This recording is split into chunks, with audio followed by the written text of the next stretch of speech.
Kalau berapa banyak korbannya itu hari ini kita belum bisa pastikan berapa ya. Tapi paling tidak menurut data yang sudah pernah dikumpulkan oleh Komnas HAM, itu ada sekitar, yang pasti sekitar 5.000-an. 5.000 orang. Nah ini yang sedang kita coba upayakan. Makanya ini sangat tergantung juga dengan keseriusan Presiden memerintahkan menteri-menterinya itu. Jaksa Agung belum menindaklanjuti ke penyidikan, hasil penyidikan Komnas HAM. Pengalaman yang pernah terjadi waktu mengadili peristiwa di Tim-Tim dan Tanjung Priuk, kan itu dulu juga Komnas juga penyidiknya, Agung, itu nggak repot.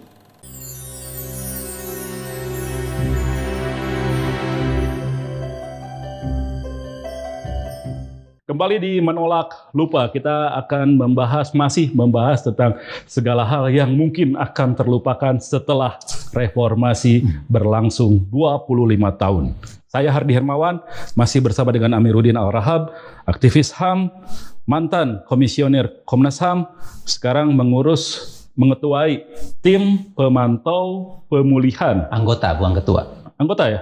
Ketua kali, bukan? Ketuanya Pak Mahfud. Oh langsung ex officio Menko Polhukam.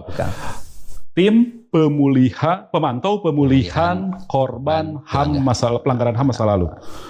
5.000 orang. Tapi anggarannya katanya belum jelas juga, saya tanya berapa. Kalau misalnya dapat 5 miliar cuman dapat sejutaan. 50 miliar 10 juta. Jadi ya berapa sebenarnya yang bisa mereka terima untuk sekadar memulihkan lukanya itu? Ya kalau kita kalkulasi dengan angka kayak begitu memang butuhnya lumayan banyak. Nah tapi saya juga nggak tahu nih kan nih Pak Presiden sama Pak Mahfud lah yang merancang dulu kan. Ini dipercayakan kepada kementerian dan lembaga. Ada kementerian PUPR misalnya. Membangunkan rumah atau rehab rumah. Berapa jumlahnya ya itu urusan mereka gitu. Saya mau pastikan saja. Kalau tempoh hari saya di Aceh, saya pastikan rumah itu dibangun atau tidak. Satu PUPR, Kementerian Kesehatan, memberikan BPJS, lebih tinggi dari BPJS, memberikan pelayanan kesehatan dalam bentuk kartu pelayanan paripurna atau apalah tadi namanya itu. Pokoknya semua rumah sakit laku itu ya? Rumah sakit pemerintah. Laku. Dan itu pasti dilayani. Kementerian apalagi? Pertanian, kalau korbannya di daerah, misalnya di Aceh tempoh hari, kan ada yang petani kan, korbannya minta alat pertanian, ya dikasih. Yang bagi susu ada? Nggak penting lah itu. Nggak penting ya? Susu penting itu, aku itu. Untuk gini susu nggak.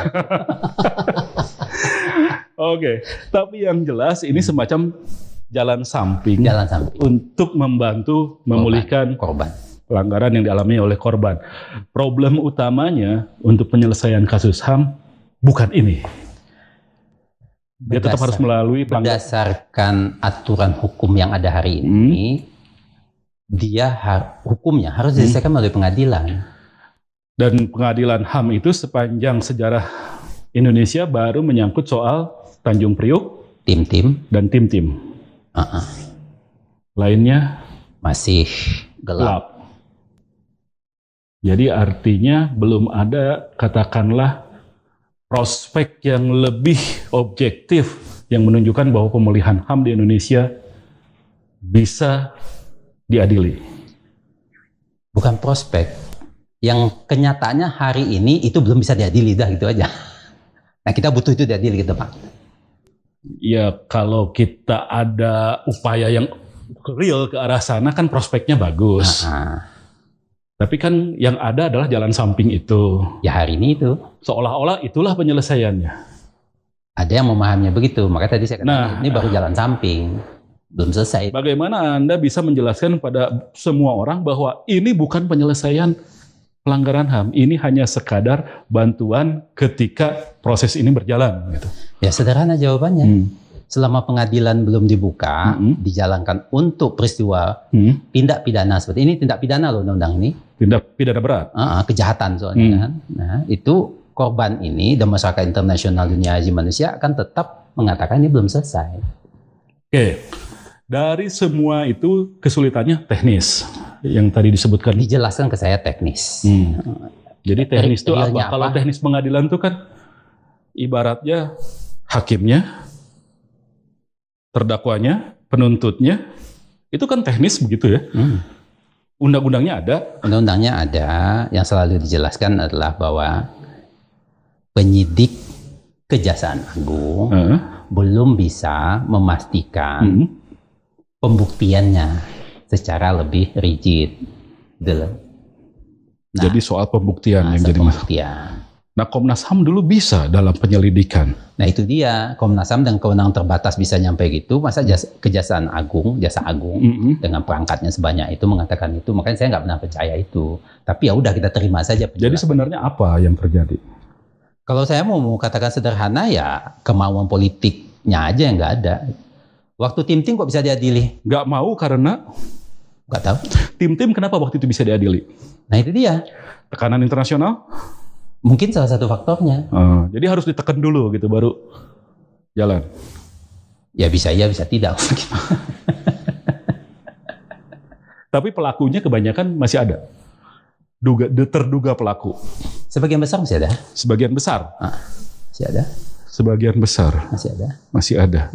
Aman-aman saja. Ya masih berkeliaran. Masih berkeliaran. Masih berpolitik.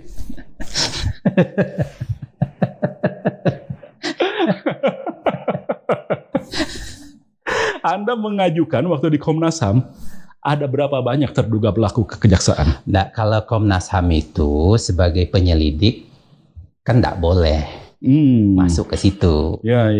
Maka dari itu semua, semua penyelidik kan begitu. Iya. Tapi kan nanti ada gelar perkara untuk memulai penyidikan. Nah kan harusnya ada bahannya dong dari penyelidikan itu. Ada bahan yang kami masukkan. Makanya terduga saya sebutkan. Jadi tidak juga terduga. Kita hanya mengatakan bahwa peristiwa ini diduga merupakan kejahatan terhadap kemanusiaan sesuai pasal 7 Undang-Undang Nomor 26 Tahun 2000 tentang Pengadilan HAM. Ya. Nah, struktur komandonya begini, orang yang terlibat di seputaran itu kira-kira seperti ini gitu. Silahkan penyidik memastikan semua itu. Jadi peristiwanya aja yang dideskripsikan. Peristiwanya berdasarkan keterangan saksi langsung dan petunjuk dan barang bukti yang lain. Nah, seperti apa petunjuk dan barang bukti yang disahkan? Ada surat, ada visum, memo rapat, macam-macam. Dan Komnas HAM meyakini bahwa ini memang pelanggaran HAM. Ya. Dengan standar penyelidikan Komnas waktu itu. Atau standarnya kali nggak nyampe? Bukan. Kalau standar Komnas sudah teruji kok. Oke. Makanya saya katakan, dalam peristiwa tim-tim, standar yang sama dipakai bisa. Tanjung Priuk bisa. Di sini nggak jalan. Habis itu macet. Tim-tim 92. Tim-tim 99. Oh, sorry. Setelah apa namanya? Jajak pendapat. Sorry, ya. Tanjung Priuk 84. Bisa. Ya kan? Jadi ada semacam missing link. Nah, itu dia. Dari Komnas HAM ke kejaksaan ini. Takut kali ya? Nggak tahu saya. Masa jasa takut? Enggak lah. Tapi kan karakter terduga pelaku pelanggaran HAM ini biasanya sangat berkuasa. Semua pelanggaran hak asasi manusia yang berat, kalau bahasa internasionalnya itu kan crime against humanity, itu memang selalu berrelated dengan atau berkorelasi dengan kekuasaan. Itu aja. Artinya nggak sembarangan orang bisa melakukan kejahatan ini. Kalau sembarangan orang maling ayam dia. Maling ayam, paling banter kan. Walau sekarang ya paling maling motor. Begal motor. Kalau untuk bisa melakukan pelanggaran HAM, dia harus punya kekuasaan yang memungkinkan dia melakukan itu. Makanya itu, Undang-Undang tentang Pengadilan HAM itu adalah satu undang-undang yang khusus terhadap tindak pidana yang juga khusus dan diadili dengan hakim yang juga khusus. undang-undangnya itu sendiri sebenarnya menurut Anda memadai atau memang cukup sulit gitu untuk diterapkan? Kalau belajar, saya kan mengikuti ya. Ini Bu Hasdia, saya ini kan sebagai penyelidik ini udah panjang. Ya. Kalau mengikuti proses sidang peristiwa Tim-Tim dan Tanjung Priok, ya, itu nggak seribet itu banget. Bisa dibuktikan. Ya, walaupun ya akhirnya di pengadilan banding ya bebas juga. Ya. Tapi yang jelas sebetulnya undang-undang itu cukup memadai juga. Cukup. Buktinya itu bisa. Oke. Tinggal apakah nanti hakim dan jaksa penuntutnya mau tidak memakai. Menurut Anda ketika kejaksaan tidak mau, apakah ada kekuatan lain yang mempengaruhi sikap kejaksaan? Nah, saya nggak mau berspekulasi seperti itu. Bahwa kejaksaan adalah bagian dari pemerintahan, apakah fakta itu bisa menjadi petunjuk juga untuk menjelaskan sikap kejaksaan ini? Saya waktu memimpin Komnas, karena saya di Komnas HAM sebagai pimpinannya, saya akan bertemu dengan teman-teman kejaksaan. Mereka mengatakan, ya kita akan ini, akan itu, akan ini, akan itu. Gitu. Tapi ujungnya belum juga, itu aja. Sampai akhirnya orang jadi lupa. Sampai saya berhenti di Komnas. Sampai berhenti jadi Komnas. Makanya jangan kita mudah lupakan segala sesuatu yang terjadi di masa lalu. Karena memang masih banyak sekali utang yang harus kita selesaikan. Kita akan lanjutkan perbincangan dengan Amiruddin Rahab setelah jeda berikut. Refleksi dari sistem politik yang kurang demokratis. Kecenderungan tidak demokrasi itu menjadi tempat terjadinya atau peluang terjadinya pelanggaran HAM serius ini. Orang berkuasa itu cenderung mau benar sendiri.